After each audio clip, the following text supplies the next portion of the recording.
Historians embracing the progressive New Mormon history practices often criticize President Brigham Young for recording that he revised historical records. Yet, for the sake of argument, let's delve into the intriguing question: why did Brigham Young tell us that he revised history? Many words we use every day have changed their meaning significantly over time. Take the word awful. Nowadays, it means something terrible or unpleasant. But back in the 1800s, awful was used to describe something that inspired awe or was worthy of reverence. For example, people might refer to the awful majesty of God, highlighting something grand and magnificent, rather than something negative. Another interesting example is the word nice. Today we use nice as a compliment to describe someone who is kind and pleasant. However, in the 1800s, nice meant something quite different. It described someone as silly, foolish, or simple. So, if you called someone nice back then, it wasn't the positive remark it is today.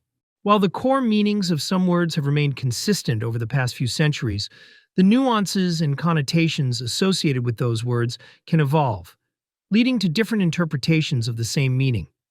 This shift in perception can be influenced by cultural changes, historical events, and societal trends, which collectively shape how we understand and use these words today, compared to how they were understood in the past. Let's delve into the concept of revision and examine the distinctions between revising, rewriting, and redrafting a text.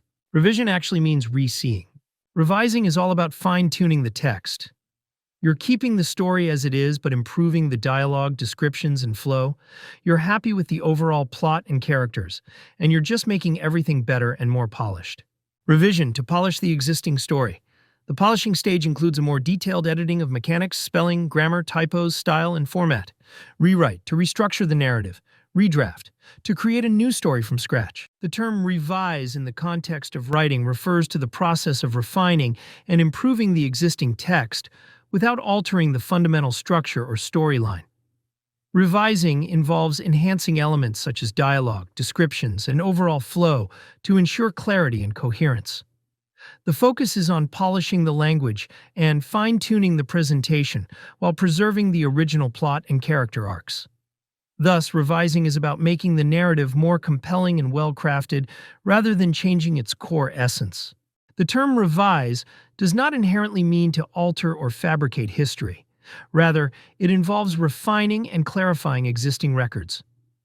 Many progressive historians label themselves as revisionists, yet they criticize Brigham Young for writing that he met with others and revised a portion of the history of Joseph Smith.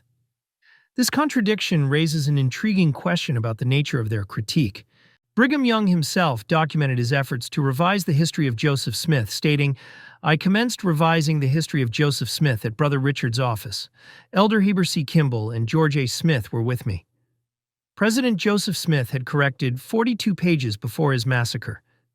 It afforded us great satisfaction to hear Brother Willard Richards read the history of the infancy of the church. Adjourned at 11 p.m., having read 140 pages in Book A, History of the Church, Volume 7, page 389, April 1st, 1845. This statement illustrates Young's dedication to ensuring the historical accuracy and integrity of Joseph Smith's records, underscoring that revising history is fundamentally about preserving its truth, not altering its essence.